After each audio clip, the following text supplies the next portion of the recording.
தனிமையாக இருப்பது நல்லது அல்ல அப்படிதான் பைபிள் சொல்லுகிறது.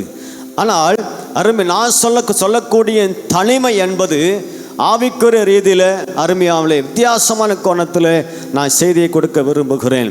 அருமையாமலே தனித்து ஜீவியம் பண்ணுவதென்றால், தனித்து இருப்பது என்றால் ஒரு கடினமான காரியம்தான். தனித்து யார் இருப்பாங்க சொல்லுங்கள்? டிப்ரெஷன் ஆனவங்க, ரொம்ப வெக்ஸ் ஆனவங்க, குடும்பத்தில் பிரச்சனை உள்ளவர்கள் தனிமையாக இருக்க விரும்புவார்கள். அந்த தனிமை அருமையாமலே அது அவங்களுக்கு ஆபத்துகளையும் பாதிப்புகளையும் கொண்டு வரும். ஆனால் நான் சொல்லப்படுற தனிமை நமக்கு ஒரு ஆசீர்வாதத்தை கொண்டு வரும்.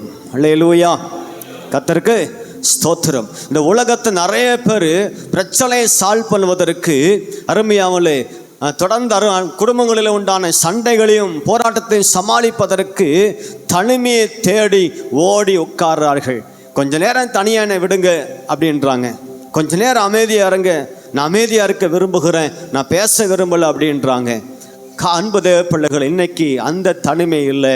ஆண்டவராக இயேசு இந்த உலகத்து வந்த பொழுது அருமையாகலே கர்த்தர் செய்த காரியத்தை பாருங்கள். மத்தேயு 14ஆம் அதிகாரம், மத்தேயு 14:23 வசனத்தை நாம் வாசிப்போம்.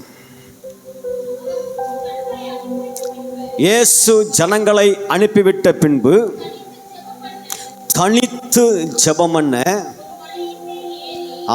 தனித்து ஜெபம் பண்ண ஒரு மலையின் மேல் ஏறி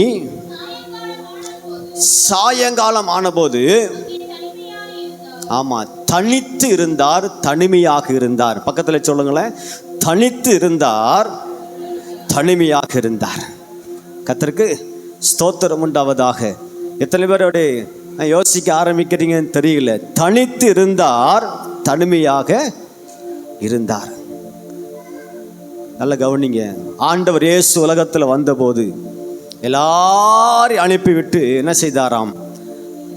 தனித்திருக்க போனார், தனிமையாக இருக்க போனார். கர்த்தருக்கு ஸ்தோத்திரம் உண்டாகட்டும். எல்லாரும் தனிமையாக இருக்க விரும்புவோம். சில நேரங்களில் நான் சொல்கிற தனிமை கர்த்தரோடு உள்ள தனிமை. கர்த்தருக்கு தேவ சமூகத்தை தனிமையாக நீ காத்திருக்க வேண்டும். யோவான் 16ஆம் அதிகாரத்தில் 32ஆம் வசனத்தை வாசிங்க சொன்னால், ஆண்டவர் இயேசுனார் சொன்னார், நீங்களாம் ஒரு நாளில் என்னை விட்டு தனியை விட்டு ஓடுகிற காலம் வரும். ஆனால் ஒன்று, என் பிதா என்னை தனியாய் விடுவதில்லை. அல்லேலூயா. என் கூட இருக்கிற எல்லாரும் ஒரு நாள் என்னை விட்டு தூரம் போயிடுவீங்க, என்னை தனியாக விட்டுட்டு போயிடுவீங்க. ஆனால் என் பரமபிதா என்ன பண்ணுவார்?